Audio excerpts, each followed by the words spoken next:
Tuwang-tuwa nga sila sa bago nilang backpack at excited na rin sila ilipat yung mga gamit nila sa bag. Kahit hindi pa nga labahan yung isa ay gusto na nilang gamitin yung bago nila. Kanya-kanya na nga silang lipat ng mga gamit. Eto ngang brown na color ay kay Ariana, yung green naman ay sa isa niyang kambal na si Ayesha at yung red naman ay kay bunso kay Tunit.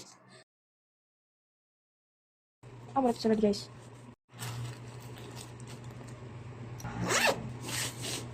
Wala to. Wala baliw.